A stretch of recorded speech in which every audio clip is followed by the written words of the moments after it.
Fresno, California today. Yeah, man. Yeah. Okay.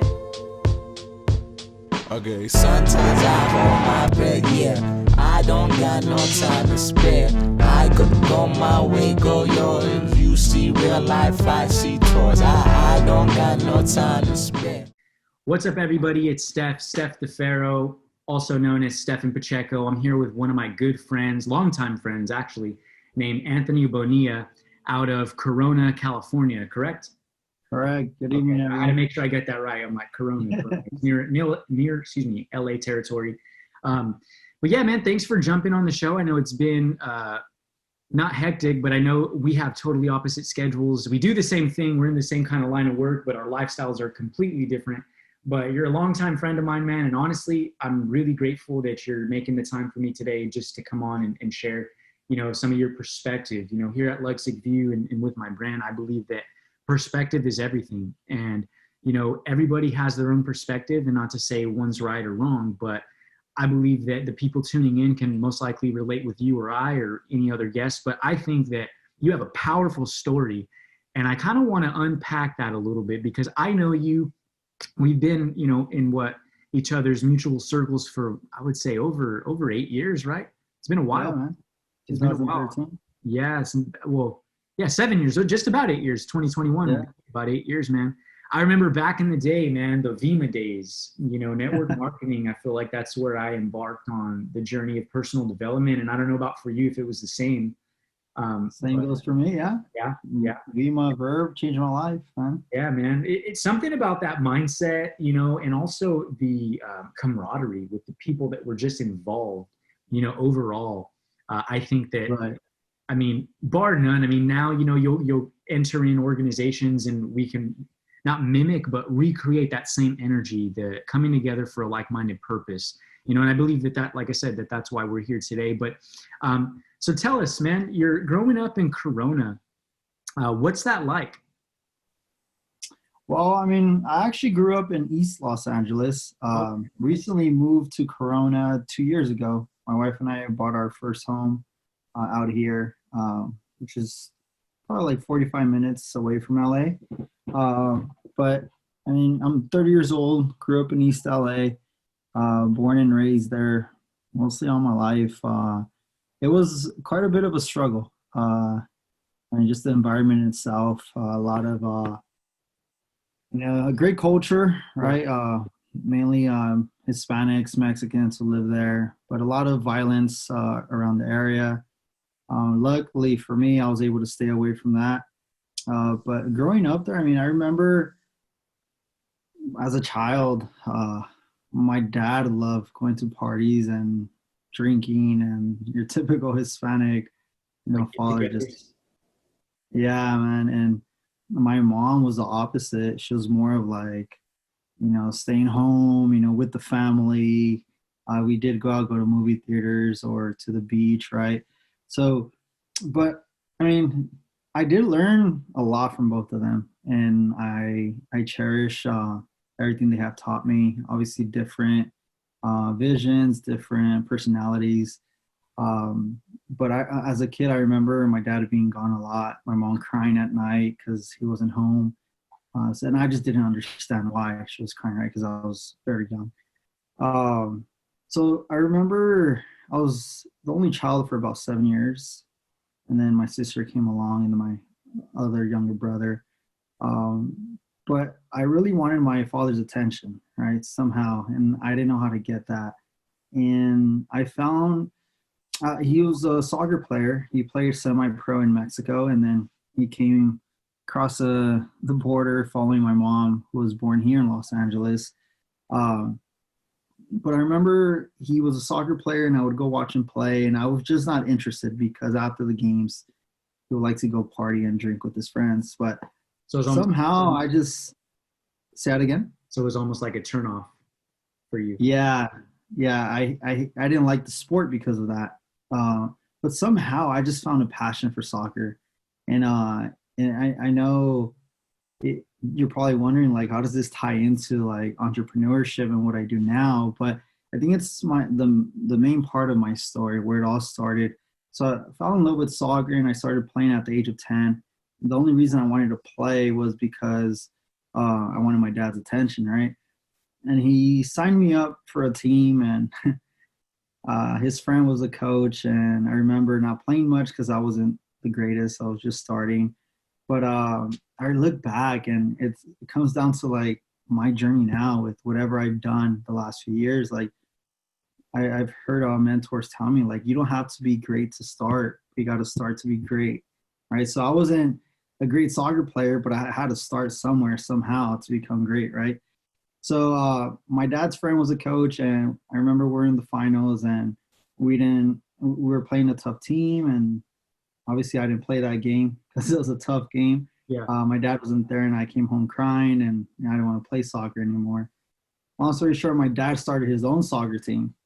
What? Said, all right, I'll start my own team just for you, and I'll find players. So I said, all right, I'm all in. I'm all in for that. Let's do it. I was 11 at the time, but fast forward from 11 years old all the way to 18 years old, I got to say it was a journey, man. Having my dad as my soccer coach, because not only did I have him a coach on the soccer field, but he tends to become a coach at home. And sometimes it was annoying. Having it in both worlds, huh? Yeah, man, it was tough. I mean, my dad, he wasn't the easiest coach. He wasn't like, oh, you're my son, I'm gonna play you as much as I can. I'm gonna protect you. I'm gonna, give you everything. No. He's like, you have to work your butt off. You have to earn your minutes. We're gonna be a competitive team, and if you want to be on this team, you got to work hard. So you were just a professional player. You weren't just like given anything. That's good that I feel like that he did that, Right. At first, though, I mean, throughout those years, it was tough, man. It kind of, I mean, now I appreciate it, right, looking back, but it kind of ruined our relationship within those years. And I question, like, and does he really love me like a father, or is he just my coach? But I still get through, man. He would always tell me, like, if you want to leave and go to another team, go for it, man. If you want to quit, gave you that option. Just do that. Yeah, he would tell me that. So obviously I didn't want to quit. So I kept working hard, and not being one of the greatest on the team, right? It was pretty hard because there's a lot of other teammates who were talented, naturally talented since they're young. So I just had to work harder, a lot harder than the rest of my teammates. And then obviously it taught me a lot, and without even realizing it, taught me a lot, which a lot of things that I apply now into my life. And of course, I've had my successes and my failures throughout my next few years after high school. Yeah. But after high school, I went to college. I went to Cal State Long Beach. And I remember all I wanted to become was a soccer coach. That's all I wanted to do. Like, I just wanted to be a coach. And my goal was to become a professional soccer player. But because of a few injuries here and there, obviously I didn't reach my goal. So then say that again? I was just going to say, did those injuries hinder you in high school, like for college? Or Yeah. Okay. It happened in high school. Yeah, and it kind of, it made me question, like, do I want to continue? I heard stories from teammates, from even my own father getting injured throughout the journey, and a lot of his friends who got injured, and they went their professional career down the drain. So I started to question, like, do I want to take the path of becoming a professional soccer player? If so, what's going to happen once I get injured? Hopefully not, but it did happen. Mm-hmm. Or do I want to become a soccer coach? Because I fell in love with the game. Even though I used to hate it when I was 10 years old and younger, I found a passion. And I found a passion of teaching kids.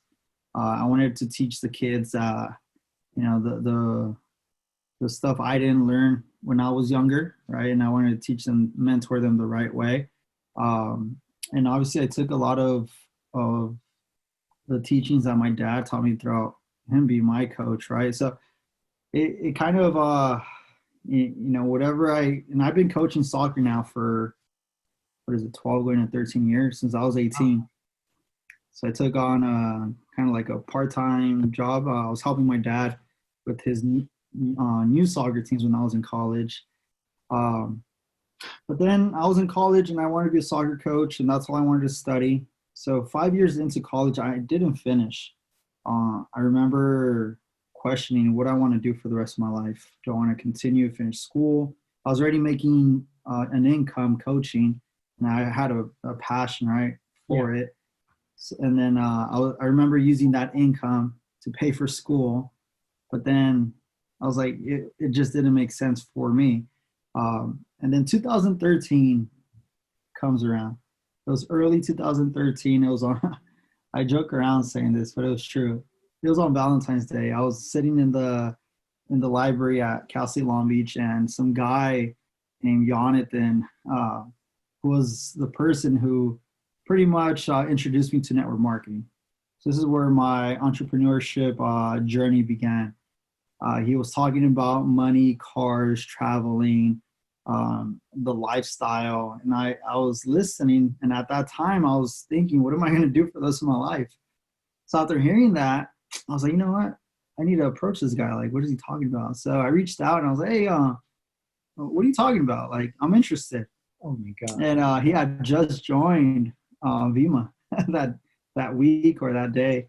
And he was very excited that I was interested. And I met a few other leaders from the company, and I was intrigued with what network marketing had to offer. And all I heard is you could work from home, travel, go to Hawaii, and drive BMWs. And I was like, I'm all in. Sign me up. And you're just like, dang, this is perfect. Like. Yeah. And the one thing about me that many people don't know is that when I am interested in something and I see the vision and I see potential and I could do it, I go all in. And I go all in like fast, like, sign me up now. So Jonathan, I guess, didn't think I was serious. So he didn't give me I don't even know how it happened, to be honest, but somehow I remember I had my financial aid given to me. It was just directly sent to my account during that month. And I found his link, his Vimo link. I went looking for him. I was like, all right, you said you're going to be my sponsor. Yeah. Let me sign up. And I was going through the page, Vimo, Verb, energy drinks, and lifestyle. And I signed up. Got the builder pack, started my right away marketing journey, man. Like, got the builder pack right away. I think I worked my way into it, but dang, yeah, you're right. You went all in, literally. Yeah, man. And I remember it was past midnight when I made my account, and I reached out the next day. I did have his number, and I was messaging him. I remember now. I was like, hey, what's your link? I need to sign up. Like, I'm ready to go. He wouldn't reply, so I found him or his link. And then the next morning I was like, hey, I signed up already. What's next? So we met up on campus and we're like, what are you talking about? I was like, yeah, I'm ready to go. Like you said, and I already have some friends interested. So for me, like, I saw an opportunity and I would share it with everyone. Like, I had no problem, which network marketing you call recruiting, right? Yeah. But I had no problem sharing the opportunity with anyone. If I saw something that worked, why not? And so with Vima, that's where I learned like the law of attraction. That's where I learned the mindset, entrepreneurship, networking, right? Meeting people. But here and there, obviously that company crashed 2 years later in 2015. And for me, it was, I took it very, very hard, just because I dedicated 2 years of my life. How did that happen for you? I know, it was just like a lot of politics. I feel like a lot of people complaining, people misleading, selling the dream the wrong way. And I could see it both ways. I can see it both with the company being fully compliant, but the sales reps, the individuals, whatever you want to call it, just like every industry, bro. I've been in like multiple, you have bad eggs in some industries. You have people that screw people over, so for me, I don't see it as like a company thing. I think a lot of people gave it a bad name, but they did go under. We had to make a transition. My team, and I'm sure your team, was just like kind of tanking from there because people lost the sight, the vision, things were going wrong. So how did you, like, from that point, like, you're in the mindset of an entrepreneur and you're like, hey, this was my income for a period of time. What was it for you that, allowed you to pick up the ashes and kind of carry on? It was hard, man. It was again. I went through an emotional roller coaster during that time, that summer 2015. 'Cause I dedicated 2 years of my life and working that business like 24/7. Man, like I How remember much were you making being it, up. by the way? It wasn't much. I mean, back then for me, it was much, right? But it was at least like 2, 3 thousand a month. And you had the car paid for, right? The V. Yeah, I was paying for the car, so I was happy paying for the car, being able to travel, tour, just speak at events, show up with the BMW. Like it was like being a celebrity, right? I remember, Yeah, but yeah. it was fun because you met people. But I've always had that passion of helping people in a genuine way. Even though I had the car, even though I was making some money, right? And Yeah. it Early wasn't much. 22, you know, it's like, dang, I get to do Yeah, this for work. Yeah, no, I feel it. yeah. But my goal was always to inspire people. And there was people who were like, kind of. I would try to be like I remember in that industry where it was about the hype, showing off what you had. But then I've always had that one mentor, Brad Alcaz, and he and his family. He would Yeah. always bring me back to my morals and to being humble about my success. Obviously, my mom always she plays a big role in that too. Um, Well, let's talk about that. Actually, I want to ask you, what is it for you that, I mean, what is it for you that tells you, hey, like when you reach a level of success, like what you're going to do at that point? Are you going to be flashy? Like, was that instilled in you from early on? you know what, man? Uh, no, I've never lived like a flashy lifestyle when I was younger. My parents were very conservative. Obviously, they weren't like out there and wealthy, but they're just making a good living to live. Yeah. But I think for me, I learned the hard way. Obviously, in my first network marketing company, you meet people who have that mentality of being flashy, showing off what they have, the material stuff. Yeah. And then you have those mentors who obviously, reminded you to stay humble. Well, for me, my experiences, which I'll touch on in a little bit, every time I've made a lot of money, it's hard to like not want to show it off. No. And every time I would try to be flashy and try to like, just the way I would talk or act, like, it's, I'm making it now. For some reason, the man above would always freaking put me back down, and I had to learn the hard way and get back up. So I think through my experiences, I've learned, like, you know what, whether you're making it or not, always remain humble. And when you are making it again, just, don't show it off. Like, yeah, help others, right? But don't show it off, and stick with what you believe. And I always say, stay humble. Would you agree that making money and then eventually, kind of taking an L humbles you almost in a way to where you realize that maybe you were operating from not your core, but from like the ego side? Would you agree with that? Yeah. Oh yeah. Good time. Yeah. I mean, I felt that, a lot too. And in the moment, in the grander scheme of things, you probably don't see it.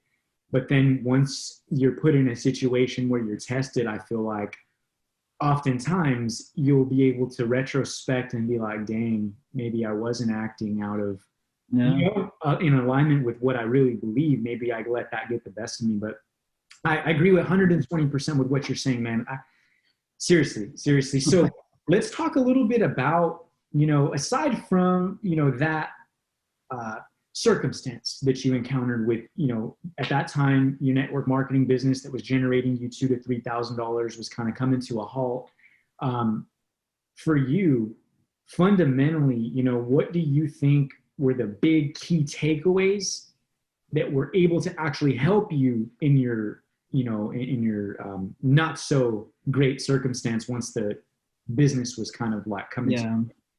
Yeah, so every time I had a downfall, I would always remember the years that my dad coached me in soccer.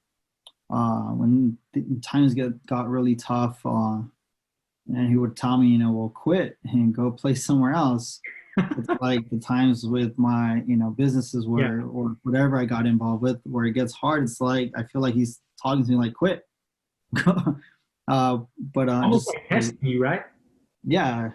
And so obviously I wouldn't quit. Like with soccer, I kept going. Like I wasn't gonna take the bus like 4 hours to another soccer team, right? Or so even in life, like for example, with Vima, when times got tough, 2015, obviously we didn't have an option to go back during that time.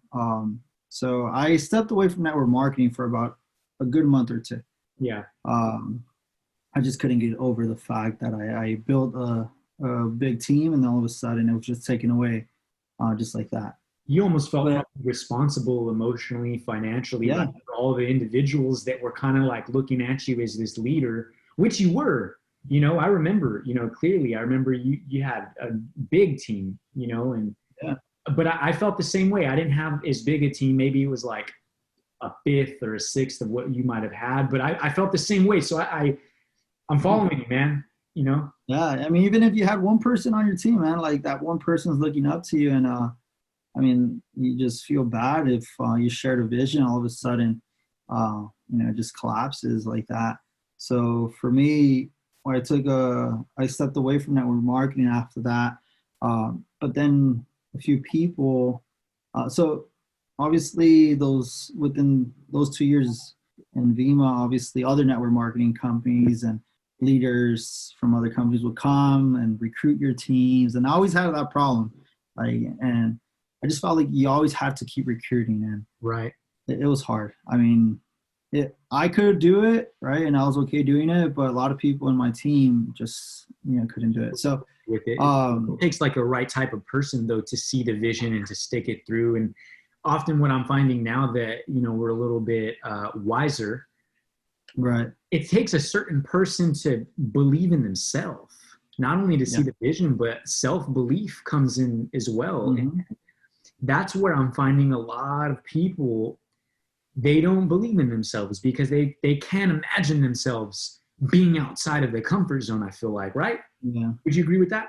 Yeah, I do, 100%. Yeah. Yeah, so when that company collapsed, some of my friends were like, hey, what are we going to do next? Which company do we look at? Or say, you know what, I'm not interested. Like, you know, I can't do it again. Like, I need to focus. Sometimes I felt like I was dragging people to success. Like sometimes I felt like I wanted it more than some of the people on my team. Wow. And so I said, you know what, the best thing I got out of that company and network marketing, law of attraction during that time was meeting which was at the time my girlfriend, who's now my wife. I met her at a Vima event. Really? I hosted an event, yeah. And did you know her prior? No. Met her through mutual friends who invited her to an event, and that's where we met. But yeah, a lot of friends were asking me in like late 2015, like, what are we gonna do? And so I did some research, and I came across a big time network marketer, JC Rangel, who you know who he is. Yeah. I see we're working with him now. Met him late 2015 in Downey, and he was with another network marketing company, which ended up collapsing, right? I was there for about 3 months, and then that shut down. So then they went to another different network marketing company. So it was one company after another, and I was getting tired of it. And then 2015, I also got a job in corporate America, working from home. I mean, I was making a good income there with coaching, right? And then 2006, it was with Cisco, a tech company. Okay. Yeah. So I was working there in the morning, afternoon, and then I would leave to go at the soccer field with the kids. I remember 2016, it was like a Monday through Sunday type of thing. Dang. Because Monday through Friday, I was working with Cisco in the day, and then coaching Monday through Friday in the evening, and then weekends coaching tournaments. So it was like I didn't have a break. But I experienced my first year of making 6 figures. So my first year doing that, and I was excited. I was like, if I was able to do it once, I could do it again. Was it a sales job that you were in? Or Uh, no, Cisco? I was a program manager. It was a salary. Yeah, Okay. yeah. But I wasn't really liking it, No. to be honest. No, I Did you didn't get a enjoy six-figure it. salary, or was that with working as a coach as well? So I made 6 figures with coaching as well. Oh, okay. Because I was gonna say, Yeah, bro, you all didn't, together. okay, okay, that makes Yeah, sense. all together. Yeah, so because I experienced that for the first time, I was like, you know what? I could do it. And if I do it 10 more times in a year, that's a million. Yeah, yeah. So The millionaire math. 2016, You did the millionaire math right there. Find your number. yeah, yeah. And then, but I remember, so now in 2017, right? Getting married with my wife in March. Um, but I remember in 2013, a friend of mine from Vima, Hugo, he talked about Bitcoin. And this is going to lead into 2017. Talked about Bitcoin, cryptocurrency, making money, digital money, and it didn't make sense. He said something about solving math problems and unlocking, or we just said, we're not interested, get out of here, it doesn't make sense. 2015, when I met JC Rangel, talks about Bitcoin, cryptocurrency, I'm like, okay. I mean, this guy is very respected in the network marketing industry. I'm all ears now. 2017, obviously with what I made in 2016, right? I was saving money, and now I'm looking. I've always been a risk taker, but the problem with me is I have that gambling mentality. You go all in. Right? Yeah, yeah. So and it's either black or red, and I put it all on black, and sometimes it's not a good idea, right? So then 2017. I remember it was January 1st, and I was like, you know what, I need to invest my money. And I just put on social media, like, you know, who else knows about crypto and Bitcoin? And then they referred me to a few people. But I met with JC Rangel first. I was like, you know what, since I heard it from you again, after my friend Hugo, I want to know what it's about. So I remember just putting $1,000 on Bitcoin, and it was literally $1,000 per Bitcoin At that time. Then I put $1,000 on Ethereum, and I bought it at $10.50 each coin. Wow. And I said, all right, let's see what happens. Like $2,000 of an investment. You know, it's if I lose, I lose 2,000. All right.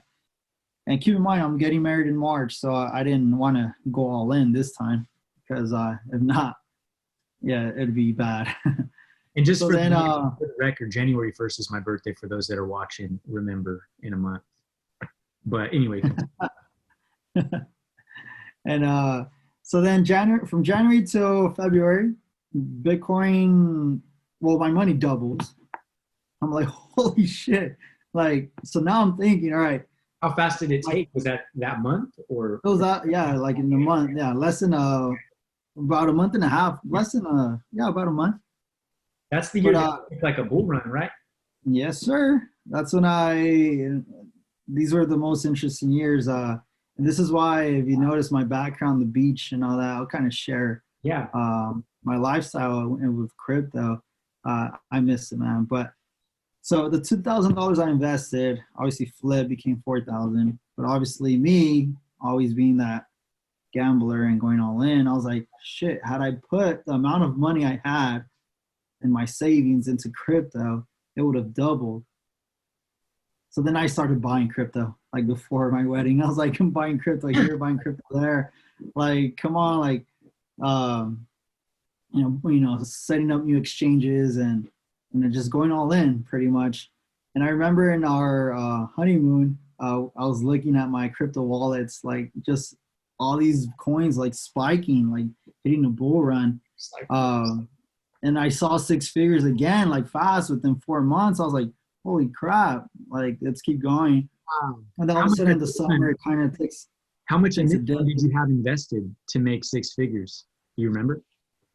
Well, I put like my first 2 months, I put like, my first investment was $2,000, and then I put a little over 20 my first 2 months, and then I put a little over 40, all right, 2 months after that. So I ended up putting all 50,000 that I had saved. So it I basically went just all in. Yeah, I caught it in a bull run. I went all in, and it took off, and then it dropped. So I was like, oh, okay. Now that's where I got scared. So I started taking my money out from crypto. Did you lose a lot at that moment in 2017? I actually made more than what I lost. Oh, So okay. I remember the most I've made, because I would move my investments a lot with crypto. I wasn't knowledgeable in the coins, but the most I made was like 375,000. At one point, I had in my wallets. The bad thing was, obviously that a lot of scams come around during the bull runs, Oh, and in Bitcoin. not knowing, right? I kind of invested into one, not knowing it was one, and it was great for 4 months. And all of a sudden, it shut down, and it took the majority of my money. That was hard. And that was Right? that BitConnect? It was. That one? Okay. Yeah, I mean, Yeah. it's crazy, bro, because I mean, obviously I got involved too. And at that time, like, I saw you making money, and I was like, you know what? I'm gonna go. I seen it. I was like, let's do this, and if it would have lasted 30 more days, I would have had all my money released. And Yeah. Dang. Well, here's where I hit my first, well, not my first, because after Vima, obviously that was hard for me. Yeah. But where I hit a big stage of depression was February of 2018. Yeah, well, let's talk about that if you don't mind. Not the depression part, but before that, like, let's talk about BitConnect, because I know a lot of people talk about it, but I think that that's important. There's a lot of people that probably lost money. I know quite a few. They didn't enroll with me, but somehow, some way, they heard about it too, and they got involved. But you had a lot of money invested in it as well, right? Yeah, man. And it was all profits, to be honest. Okay. Luckily, I was able to take what I originally invested into crypto. I took it all out, and I was just playing with profits. That's something that I learned from one of my other mentors. And so whatever I invested into BitConnect, obviously I lost it all, but it did hurt. It hurt a lot, because it was, yeah. I mean, I remember it was like 125K. I lost about 20 grand, but that was all I had at that time. I kind of borrowed some money, and we wrote some agreements with people, and I was like, I'm going to pay you 50% more than what you're giving me, but if you lose it, I'm going to personally guarantee your money, so I literally lost not my own money, but other people's, but I repaid them out of, just my own moral ethic. Yeah.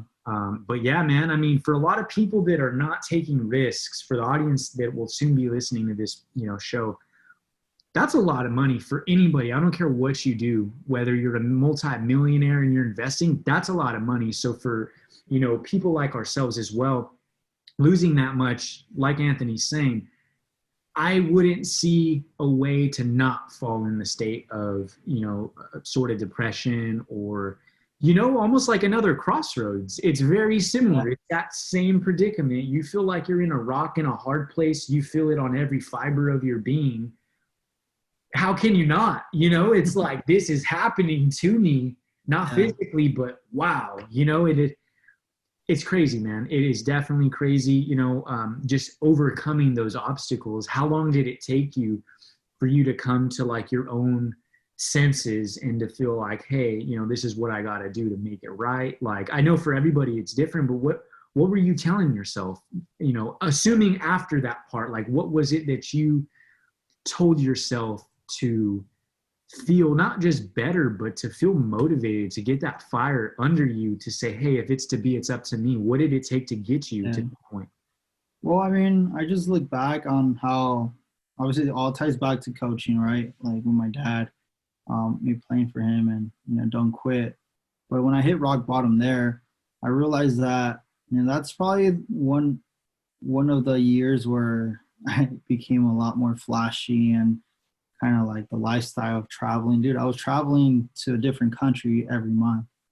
I remember in I remember. November I was in Cancun, Mexico.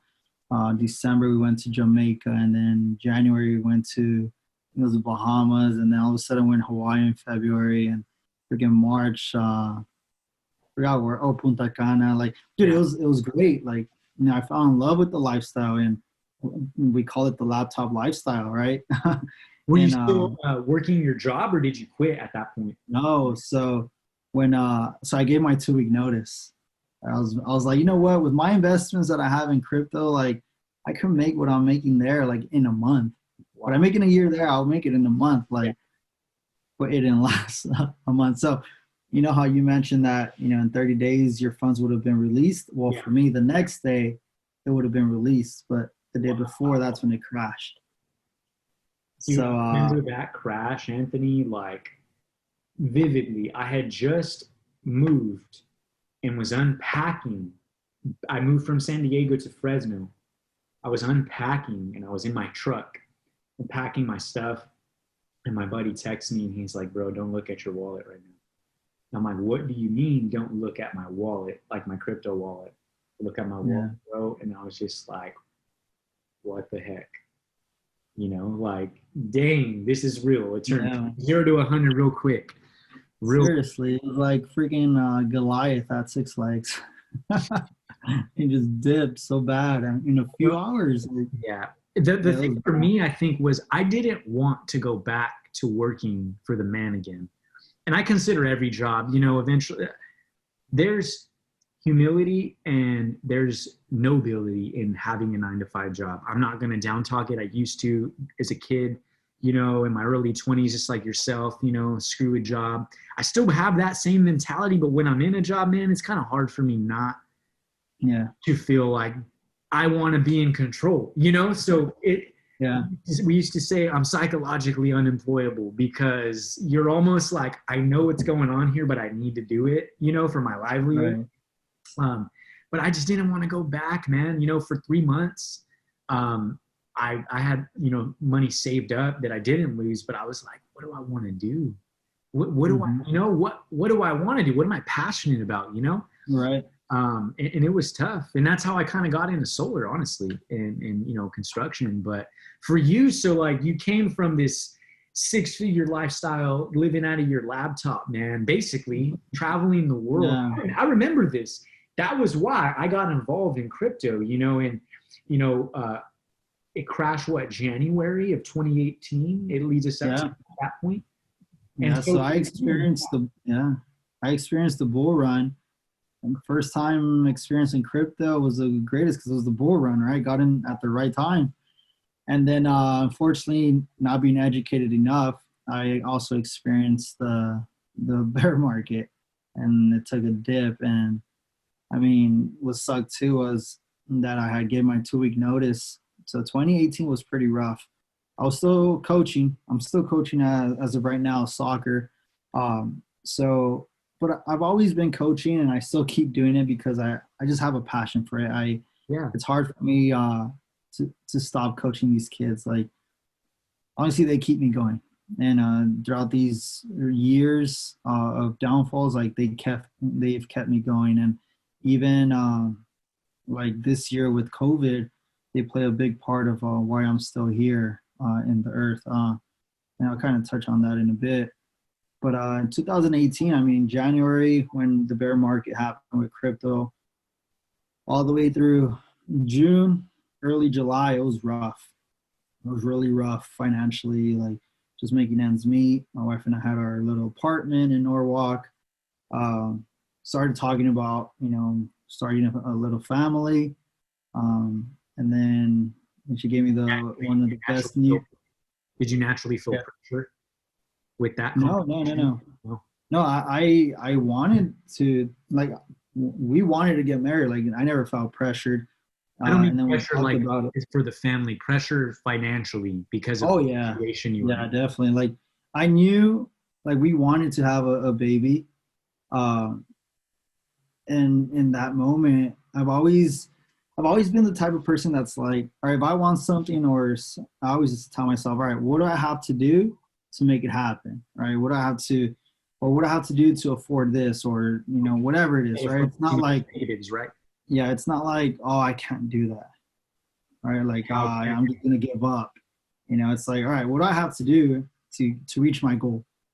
So then when she gave me the one of the greatest news of our lives, of my life, was that she was pregnant with our daughter, Catalea. This was July of 2018, and I was happy. We're at a soccer tournament, and she gave me the news, and I was like, all right, it's happening. So we got our first home August of 2018. Like, it happened so fast. Like, we came out here to Corona, and it was like motivation again. Like, all right, we could do it. Kept coaching through 2018.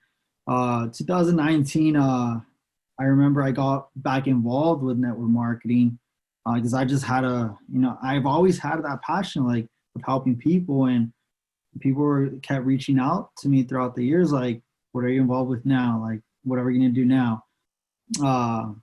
But then, so I got involved with network marketing, CBD products, and the next big thing. And I'm still using those products till this day.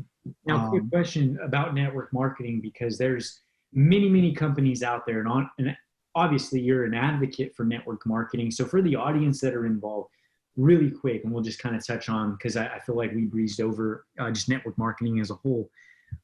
What would you give, like, as far as advice? What would you tell somebody that's looking into network marketing, and why are you so open to the concept of network marketing?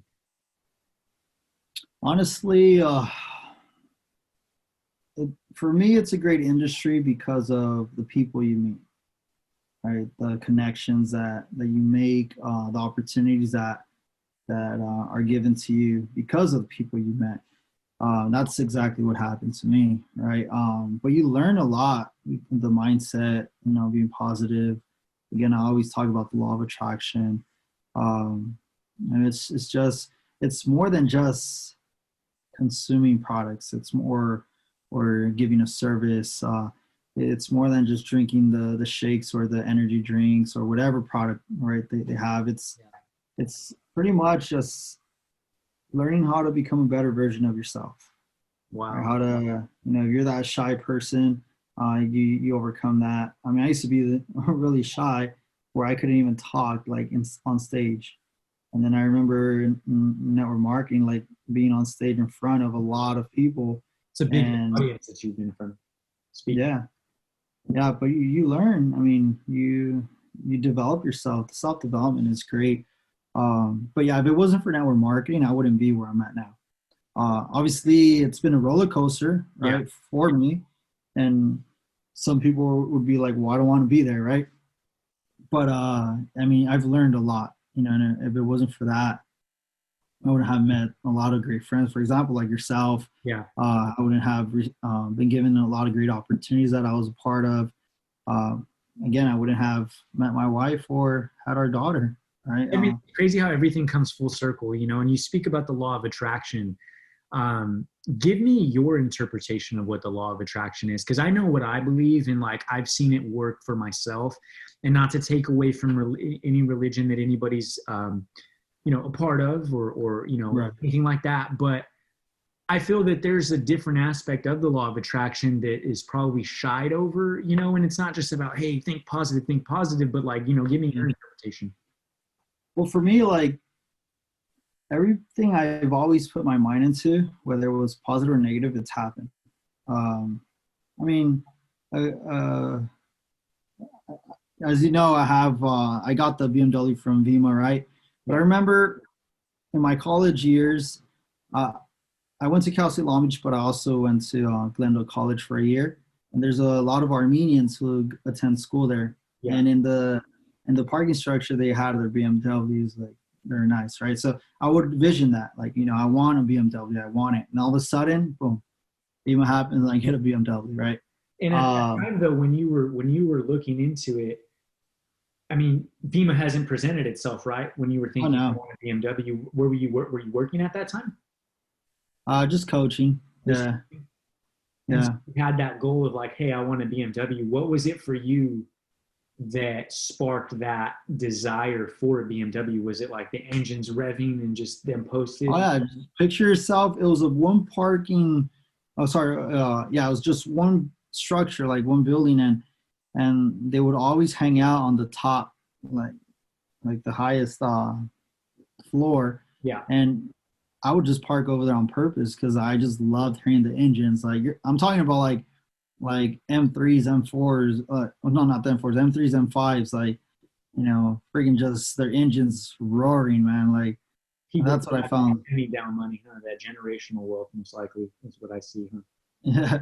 So I was like, man, I want one of those eventually, right? So, but like little stuff like that, or in when I was in Vima, like I was thinking, I want to start a family, meet the right person, like So then all of a sudden, I met my girlfriend at the time, which is my wife now. And I mean, obviously, it also ties into solar, right? What I'm doing now, because in 2019, last year, I was thinking like, what am I going to do for the rest of my life? But yeah, the law of attraction for me, I remember always, sometimes having negative thoughts, and when I had those negative thoughts, obviously something bad would happen in my life, or, just, in like work or the way I felt. Right. But then again, when I would think positive, like great things would come out of it as well. Thank you for touching on that, but it takes a certain part of like self-awareness to be able to identify when you're on a negative train of thought, right? Like you don't have to pay attention for those that are just maybe looking it up right now, or if you've known about it. It's not just about think positive, think positive, think positive, like you're saying, but it's also about like, hey, catching yourself when you're following like, oh, the worst in situations too. So I can see that. Now let me ask, Right. You're giving me perfect examples of how it's worked for you. Are you an advocate of journaling along with that? Do you write anything down like intentionally? Well, you know what? I don't write it down like in a journal, but I like to. I mean, on social media, you see I post a lot on my Instagram. Yeah. I guess that would be like my type of journaling where I would look back, like It's like these your times vision that board almost. that I've gone through, like in the good times, the bad times, and it's like, wow, what a journey. Yeah. So for me, it's more like pictures and videos because I'm a visual person. Okay. If I write it down, I have to read, and I'm like, oh, I don't want to do that, right? But if I put it, like if I post it as a picture or a video, like a lot of the stuff I post has a message, right, to for the audience, but it's these pictures and videos are mostly just for me to look back, Like documenting. Yeah.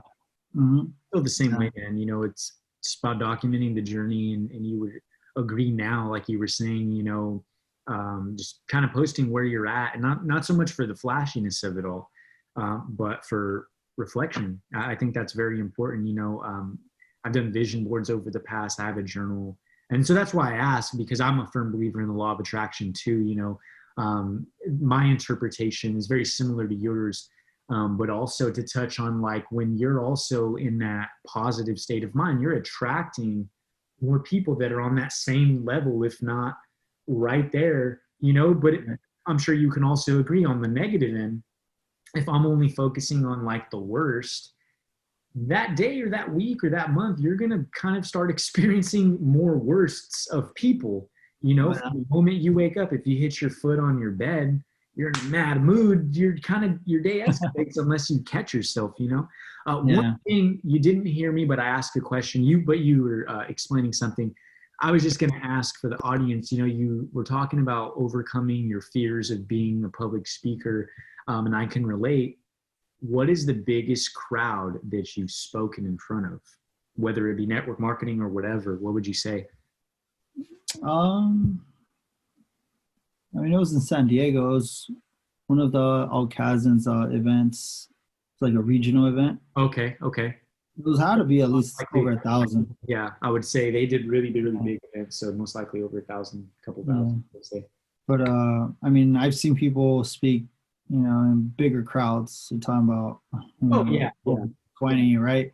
But once you speak in front of 1,000 people, you're able to speak in front of a lot more. Oh, of Um, course, of course. yeah, but it started with me just speaking to one person, and then three people like at an event, and all of a sudden five, and then 10, and then you just get comfortable, like, Yeah.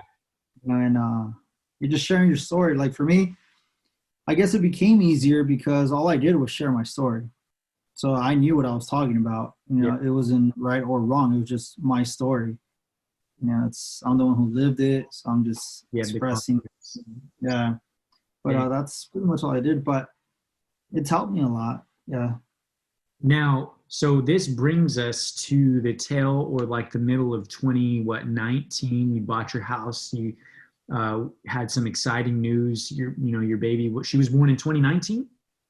Yeah, April and on tax day. Oh wow.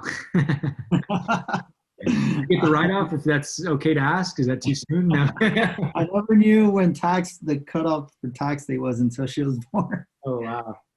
Okay. So with that, I mean, come 2019, so you weren't working for that other company anymore, right? Cisco? No, I left it on January of 2018, Oh, so it unfortunately. had been a full year. Yeah, a year and a half. Okay. Yeah. Now, what was it? So like you're coming through this dark place that you were in. We've all been there. We've all had our hills and our valleys.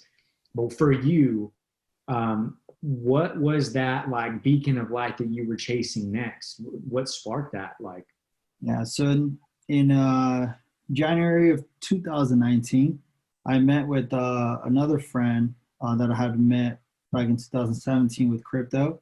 This was Mario Delgadillo uh, with the SEO and CBD products, network marketing. So I did that. I went all in again for 4 months before my daughter was born.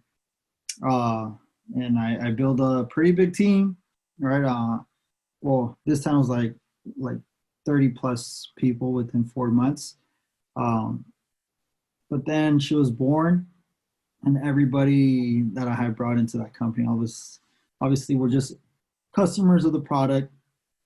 They didn't really want to build a business. And then I just wanted to enjoy my daughter. She was born, and I didn't have time to be going to events and traveling, just like what I was doing in 2013, 14, and 15 with Vima. Like, it's a different lifestyle for me now. Like, I have a daughter, a wife, priorities, right? yeah. And say that again. Different priorities, right? Oh yeah, yeah. And obviously, I wanted to enjoy every minute, every day possible with my daughter. Being our first daughter, and when she was born, like when I was holding her in my arms, like your life changes, man. Like everything you do or you want to do is off for your baby, like your daughter or your people who have a son, Yeah. or your children, pretty much. And then that summer, keep in mind, I'm still coaching soccer, and that's my only income. Because with my network marketing company, I wasn't making income anymore. But that summer, again, I hit a stage of depression. What am I going to do for the rest of my life? I'm not making enough money to raise a family. Now, would you say for you, like, sorry to interrupt, would you call it like a depression, or would you say like you were just confused or unclear, uncertain of what you wanted to do? I guess, yeah, I guess for that moment it would be unclear, right? Uncertain what I wanted to do. Yeah, because I did feel depressed January 2018 after crypto crashed, right? Wow. So yeah, it was unclear like what I want to do for the rest of my life. I was scared, pretty much scared that I was going to fail. I felt that. I wasn't going to be able to provide. So I remember. Was your wife working at this time, or no? Because she was still, yeah. So she also works for Cisco, and she's been working there for 5 years already. So wow. Okay. Yeah, so she also works from home. So we're able to be home with our daughter. But yeah, for me, like just like I know I'm an entrepreneur, and I want to be my own boss, but I just couldn't find that opportunity. That vehicle where you couldn't find where that it fit my lifestyle. Yeah, so yeah, I just couldn't find that opportunity where it fit my lifestyle. And so that summer of last year, 2019, a friend of mine from soccer he starts asking me if I consider going solar. I was like, no, I don't know how it works. And he was getting solar for his home. And obviously here in Corona, Riverside area, it gets really hot in the summer. Talking about 105, maybe 110 on the highest, right? And I mean, I grew up in LA where it's like 70, highest would be like low 90s, right? Yeah. So I've always wanted to turn on the AC here. Like, you know, I can't live in an oven. And my wife was like, well, the electricity bill is going pretty high. And so I started looking into solar as a client for our home, not as a consultant. This is where it starts getting interesting. So when I was looking into it, I researched a few companies and come to find out one of my friends, right? Yourself, right? I've been following, you know, your success, and, you know, you would mention solar here and there, the roofs, like what you're doing. But then another friend, well, Brad Alcazin mentioned that he was going to get involved with solar. So I was like, all right, I'm interested. Like, tell me more. So he introduced me to a few of his friends from a company. And, you know, I met a great mentor there, Isaiah Isco. And with, you know, I joined that company, that solar company. And I went through an interview process in September, October, November. And then I remember going up to Sacramento for training for a week. And then December, I was shadowing Isaiah, right? And he was teaching me everything he knows about solar, and I learned a lot from him. And then January, keep in mind with this company, I had to be available Monday through Saturday. And, you know, they pretty much, you know, they would control your schedule and send you to appointments. And some of these appointments were 2-hour drive from my house, right? Sometimes I'll be gone before 8 a.m., be back like after, you know, almost 10 p.m. And that was okay with me. You know, I had spoke to my wife about it, and, you know, that was okay. That was going to be the sacrifice for us. And this is where life took a big turn. And, you know, it was January 22nd of this year, 2020. And I remember this day because not only was it my first solar appointment that the company assigned to me, but it was actually the day that my mother-in-law was murdered and passed away. Sorry to hear that story, man. Thank you for sharing. But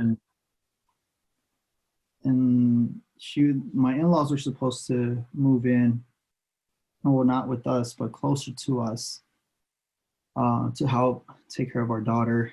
And as I worked in that solar company and my wife worked from home. So January just took a big turn, man. And February was really hard. Did they make you go that appointment the first?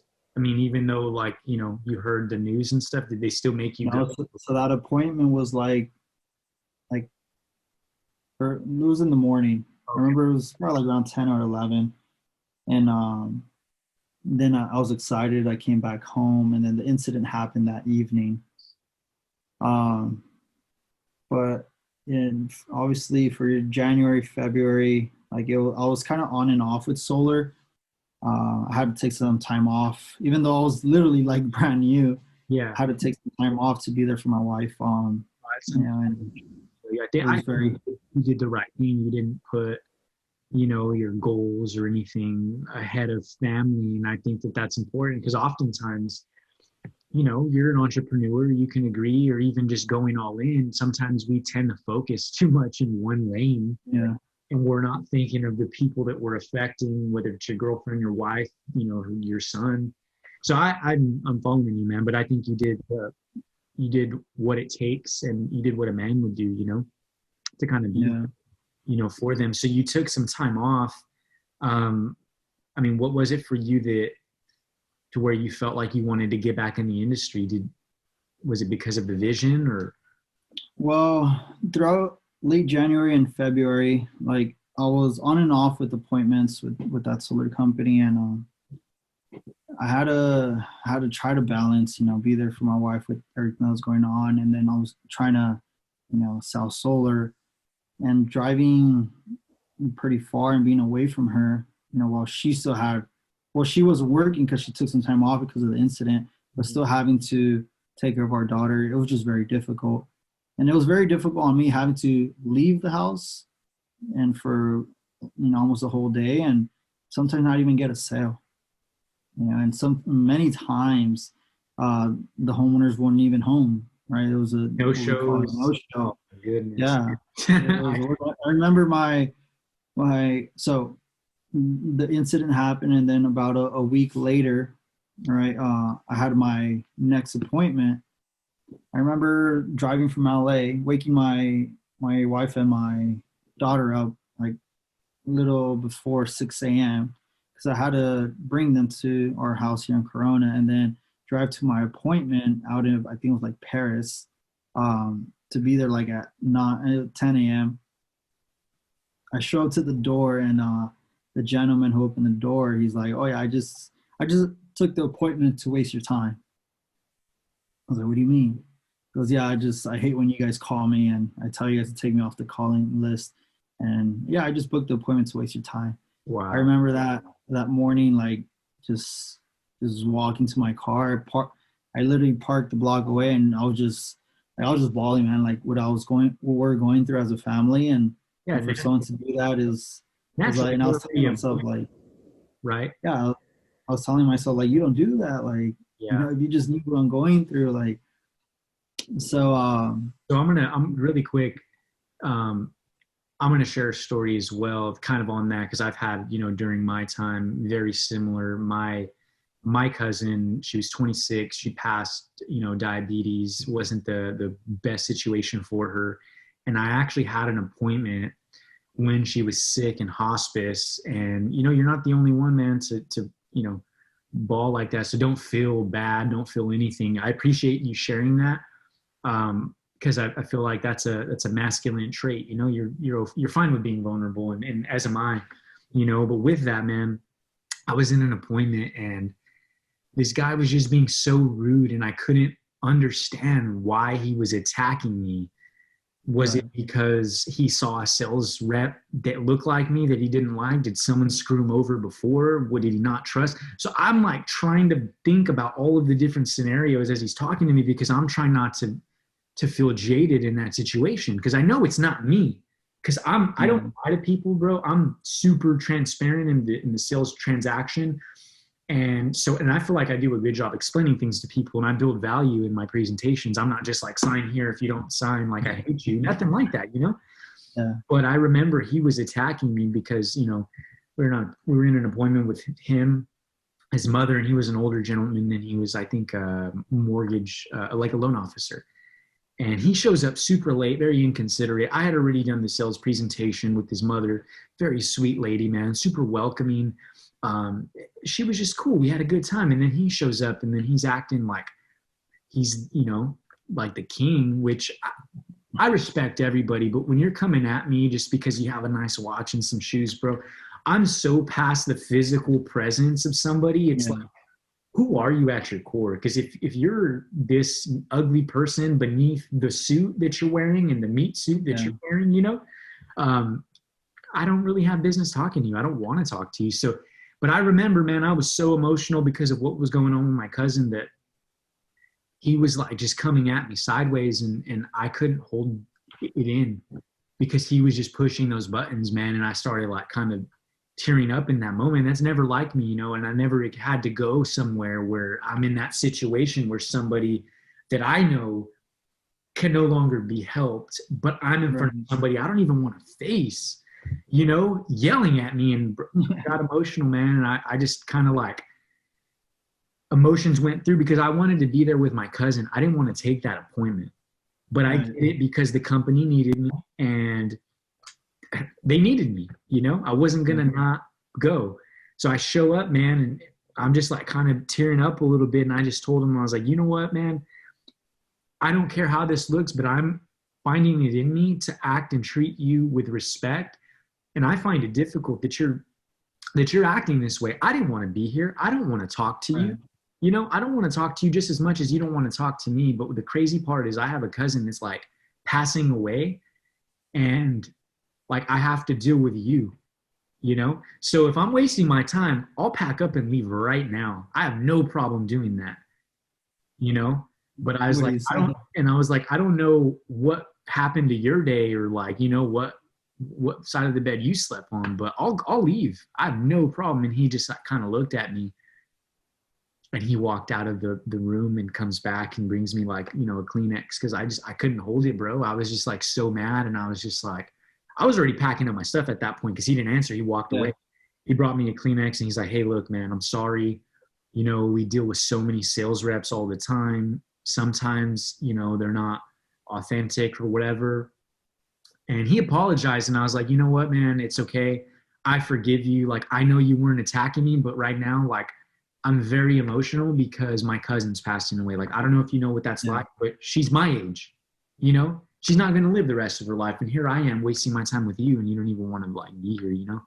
But Yeah. yeah, I can relate, man. And just thank you for letting me share that story. But shoot, door-to-door sales or appointment sales or any sales in general, man, it really takes a side of you to persevere through it, because it's not always the expectation or the end result that you want. It's a Yeah. numbers game. It's a numbers game, and It it's is. about giving your best at each time, man. But I give you, I'm not wearing a hat, but my hat's off to you, man, for dealing with that and going through it. Now, come into 2020 with that company. I mean, obviously, this pandemic, whatever you want to call it, is kind of like happening, right? So I'd imagine, did Right. they let you go because of that, or were you already like saying goodbye to everybody? No, so they didn't let me go. I kind of decided to leave, and had a so then obviously, after my mother-in-law passed away, February was really hard. March and April were the hardest for me financially. Obviously, took some time off from solar because of the situation, Mhm. but and then I couldn't coach anymore. My only income. I couldn't coach soccer anymore in March and April.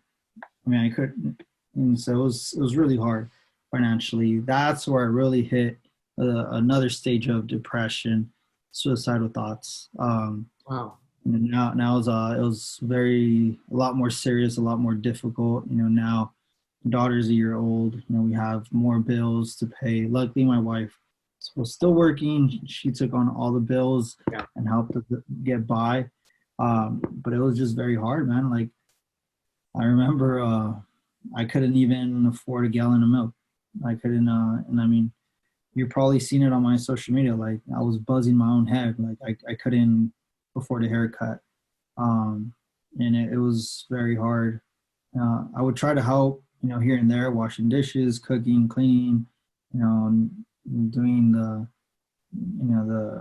front yard and the backyard, like Gonna be as just whatever I as you could. can. No, I feel it, man.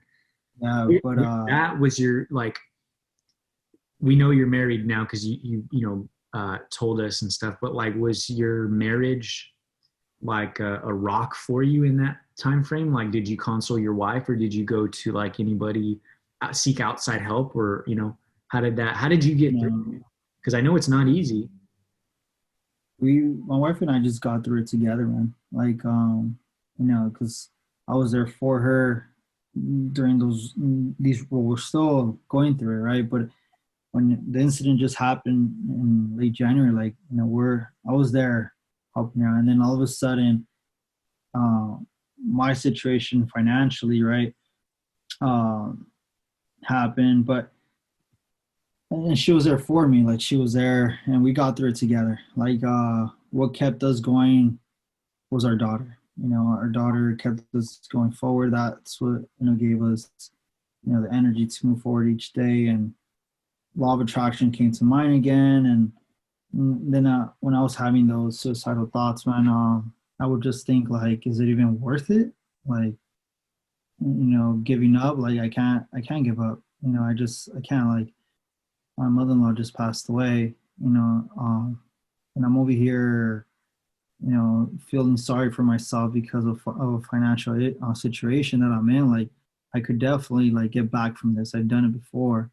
Like, obviously my mother-in-law can't come back. It's so that, unfortunately, I had to take her to go through what she went through to remind me that the material stuff will always come and go. The money will always come and go. You hit the nail on the head right there, man. But it's the family, the loved ones, the ones who are close to you, the ones that matter the most. Pretty much the ones who love you that you got to cherish for while you have them, because you never know when they'll be gone. So I would just remind myself, like, just stay humble. Even once, and I wouldn't say if, but I would say once I get out of this financial situation, like, remain humble. Like, this, just, I mean, it was hard, man. Like, it's hard to explain.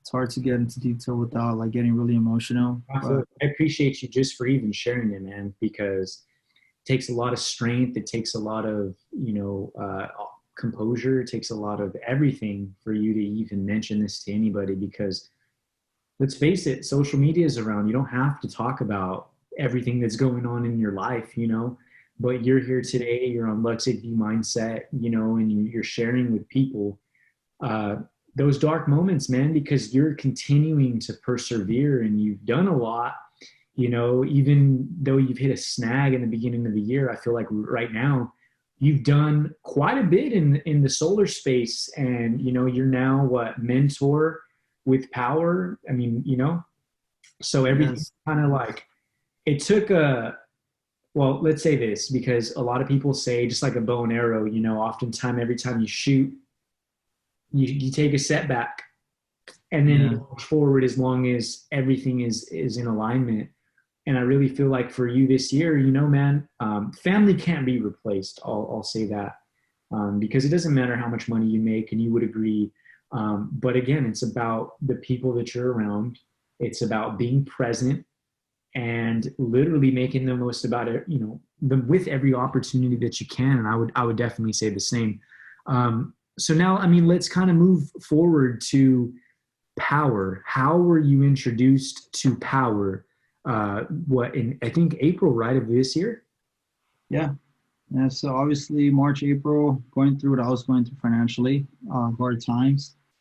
I just started thinking, like, what is it, my priorities? Like, why is it that, obviously I want to make an income, right? Why is it that I want the lifestyle I want? And it all came down to, my family, my wife and my daughter. Everything is all tied down to them. So then I started thinking, if I try to do this career or that career, like, am I going to have time to focus on the family? So I got introduced to power because I saw JC Rangel posting on his Facebook that he was getting involved with solar. This was like late April.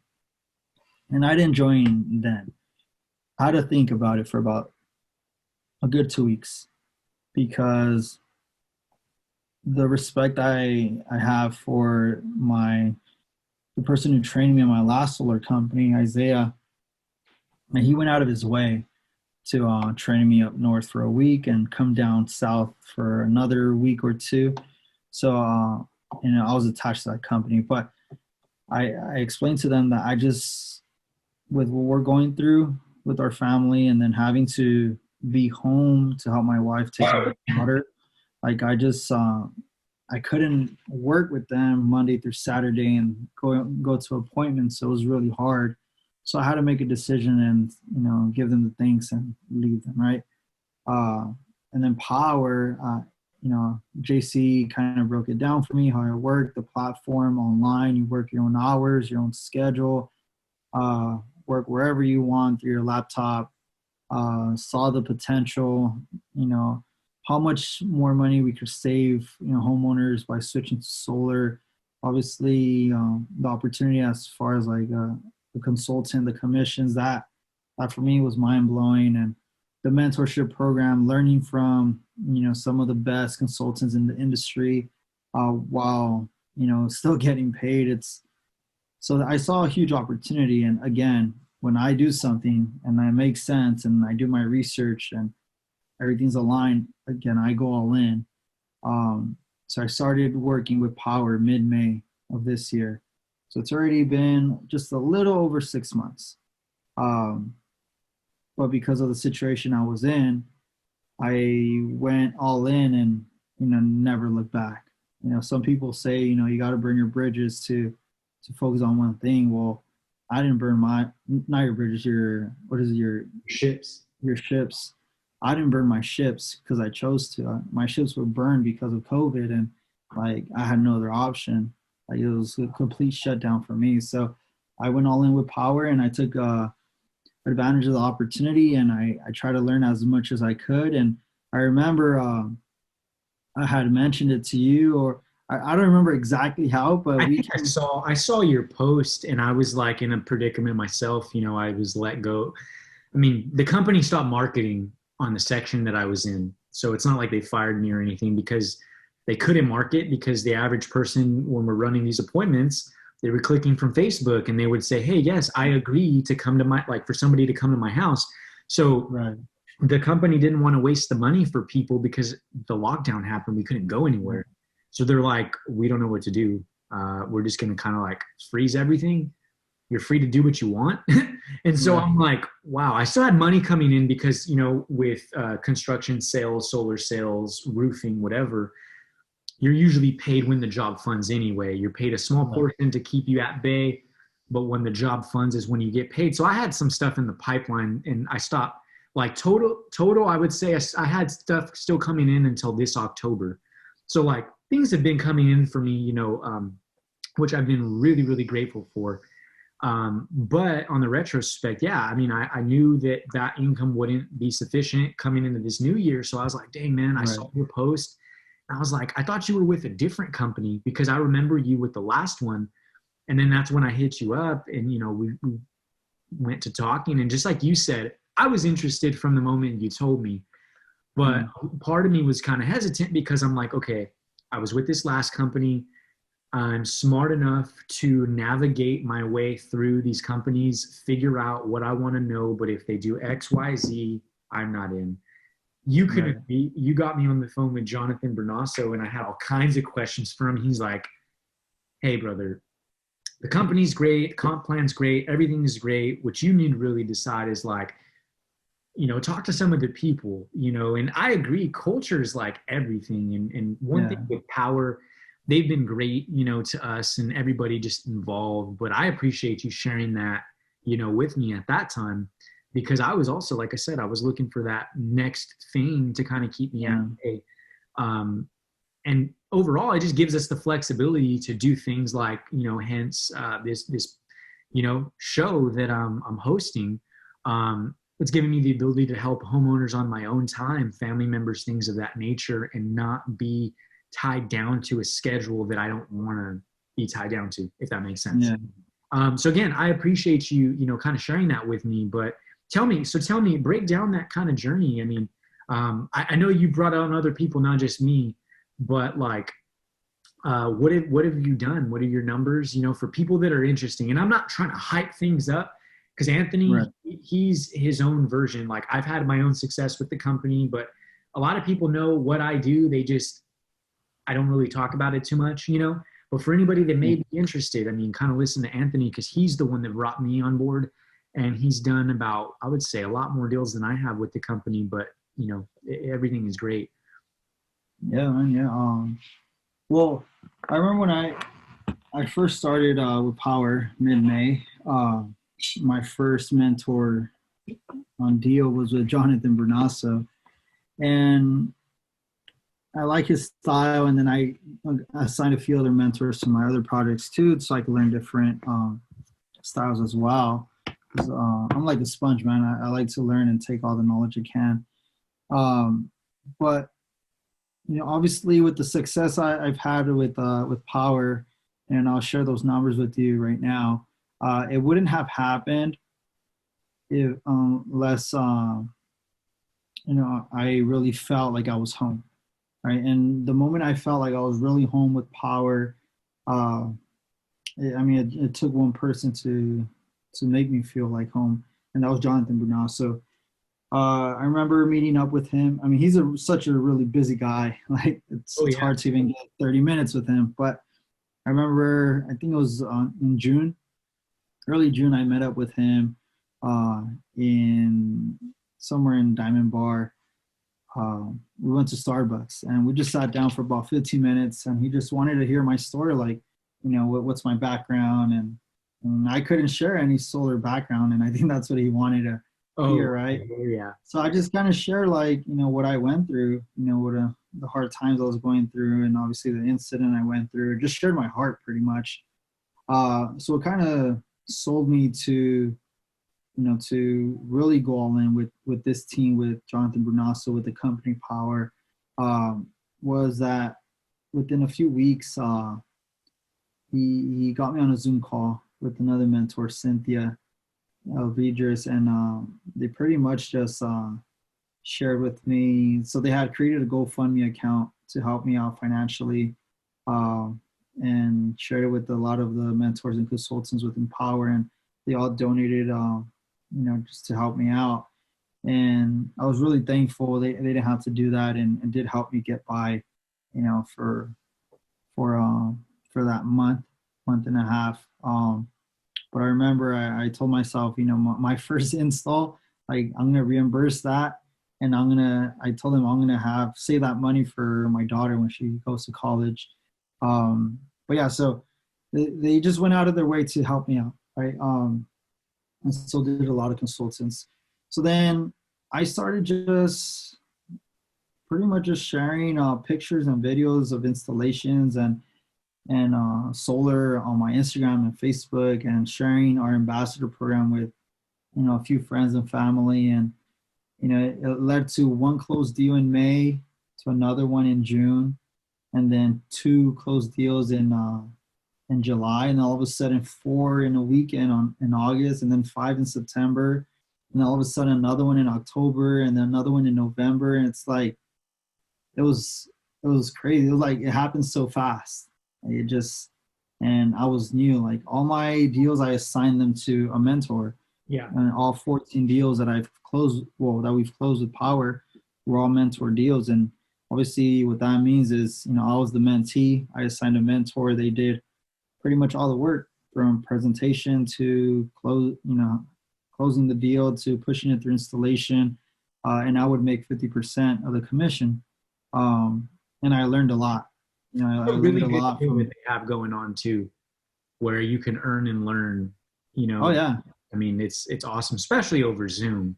For anybody that's interested, like, no longer do you have to really be a gopher, like, Anthony and I were running appointments. Like, you could live like that laptop lifestyle.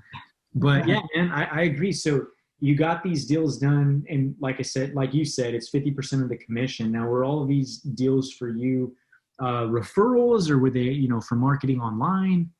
I did the math recently. 5 of them were referrals, and then the other 9 were just friends and family who reached out to me online. Wow. Facebook, Instagram, seeing my posts. And I don't just post like oh, today, like Thanksgiving sale, or none of that stuff. I post like me wearing my hat, my daughter and I just like hanging out at home, like, me just being a dad, me just being a husband, like, and then all of a sudden I go to an installation and take pictures and come back home, like, or record the installation.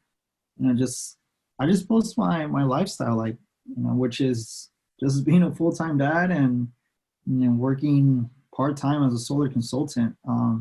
So I only work like 2, maybe 3 hours a day, not every day, when I can, like, especially early morning before my daughter wakes up, and she wakes up before 8, or late at night when she goes to sleep, or where she's taking a nap in the middle of the day. Like, so I wish sometimes I could work full-time. I wish I could put in more hours.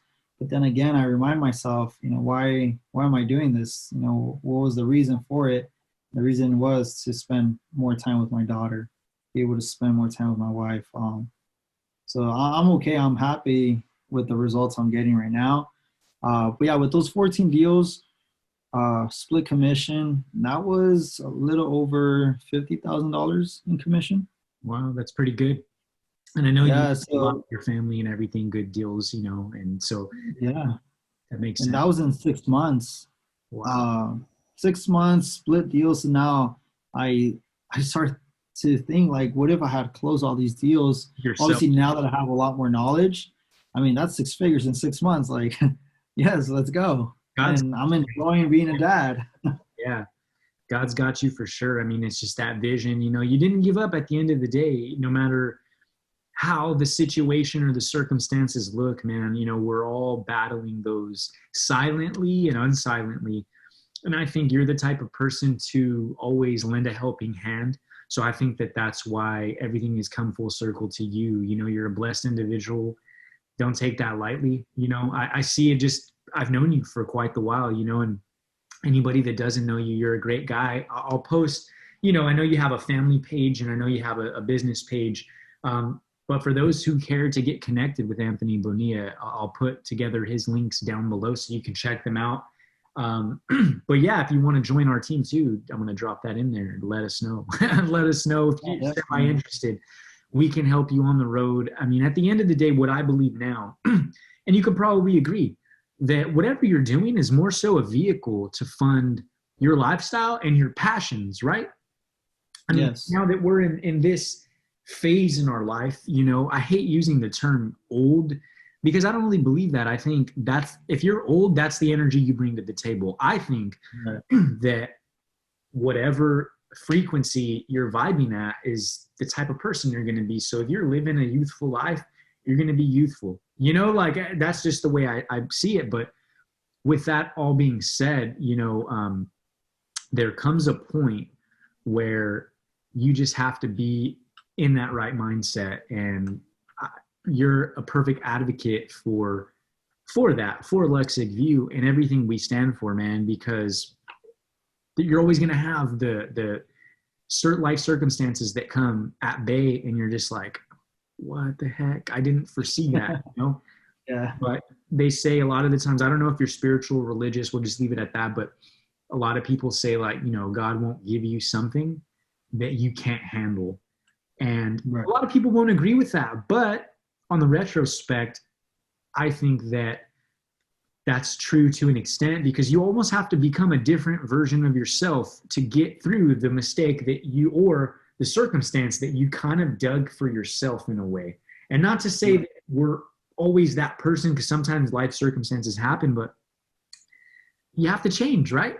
It's like that how can I attitude more so. So, I mean, with all that being said, man, what's from your journey, from one man to the other, and for those listening, what is, I mean, a couple of gems or one, they say success leaves clues. What's that clue you want to leave for somebody that's just seeking, out there seeking, maybe not necessarily an opportunity, could be a life lesson. I mean, anything that you feel compelled to share. Oh, the one thing I've always lived by is don't ever quit, don't give up. Times will get tough, and you just got to break through that wall. They're just obstacles that you got to get through. And then I don't know exactly how it goes, but I remember with the movie Rocky, they mentioned something where it's like, it's not how hard you get hit, or how does it go again? I think it's like not how hard you hit, or not, I don't know. I know what you're talking about. How hard you get hit and keep going, right? Yeah, you can get up. Yeah. So if you fall, 9 times, you got to get up 10. It's and for me, it's it all ties back to my dad being my soccer coach. Don't give up, and he's because of him being tough, I learned to keep going. And another thing would be stay humble, man. Because and enjoy the loved ones around you as much as you can, because you could make all the money in the world, but without the ones you love, I mean, it's worth nothing. Just in my opinion. 100%, man. I mean, that's how I feel with my own grandparents. I'm fortunate to have them by my side, but I grew up with my grandparents, man. And they're in their 80s now, and I'm just like, wow, you know, I moved to San Diego, you know, I moved to San Diego. I was gone for a little bit and I kind of like took that for granted. And I met a lot of people out there that were like, man, you got your grandparents, like, why are you over here? You know? And I'm just like, Yeah. I really thought about it, you know? But I think, you know, part of the reason I moved a little closer and stuff too is they're around and I try to do my best to be around, show my presence. Because I agree, man, family's everything, but it's about like our intentions. It's not about what we shoulda, coulda, woulda done. It's about like, hey, what am I doing tomorrow? Does everybody in my circle know that I love them? You know, even if whoever they are, like, do they know that they're loved? Do they know that you got their back? You know, what do they know? Do we speak on that all the time? You know, so man, I love that. I love that talking point right there. Now let me ask you, because I've done some reflecting and I've done some like moments like what you had where you're like, I realized like my dad instilled lessons in me and like I thank him for that now. Was there ever a point where you would have that conversation with him and say, hey, Dad, like, you know, regardless of what you think, like, thank you for what you did, how you raised me? Do you ever have those conversations with them? I do. Yeah, that's awesome. And now that I've been coaching for 12, 13 years, I mean, I'm not easy on my kids, on my boys that I've coached. There's times where I challenge them to break, and I tell them though that, you know, but yeah, I do have these conversations with my dad, and he's come around to help me train a lot of my soccer team. Bonding experience, bro. I bet it's the best. And we partner up, but I think now, you know, with my coaching career, I've been able to, you know, mold these kids that I've coached the way I was trained.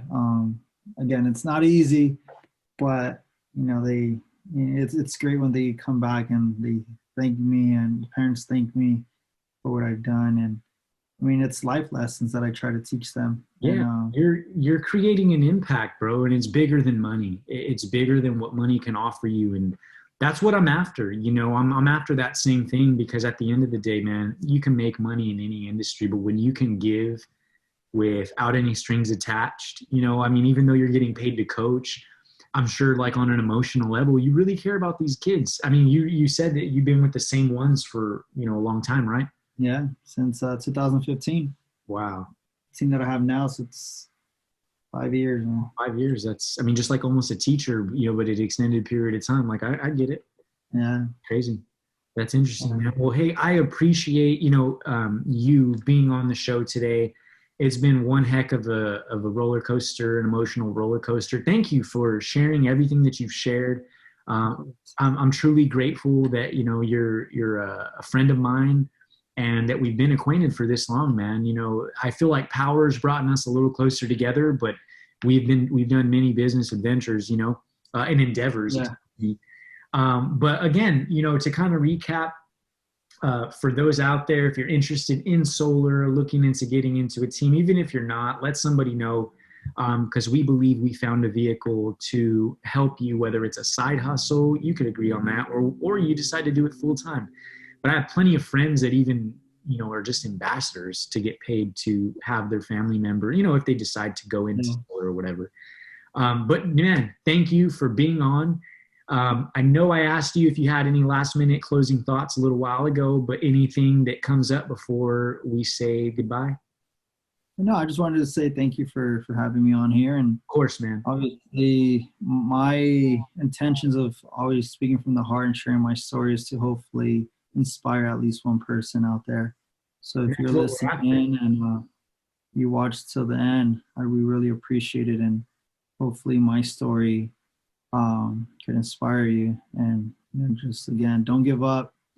Keep everyone has a different battle in life, and you know, you just think positive, and you know, you'll be able to overcome this. And you know, just again, once you do make it and you're successful, remind yourself to remain humble and give back to, I would say, just to giving from the heart, you know, unconditionally. But yeah, thank you, man. Some of the sayings we have over here at Luxic Vue, and I say we because I have like some partners, some silent partners, but you know, I talk a lot about embracing now. And what I mean by that is this moment that we have, like, embrace it fully.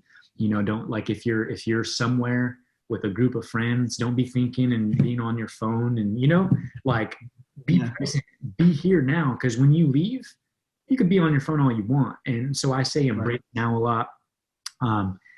Talk about doubt kills, and I talk about living your legacy. So in closing, guys, this is episode number 4 of the Luxic Vue Mindset. Remember, like Anthony said, don't give up, be humble, stay humble. But I'm going to end with embrace now. As always, doubt kills. So get rid of that doubt and live your legacy. Thank you again, Anthony Bonilla, my friend. Peace. Thank you for having me, Stefan. Appreciate it.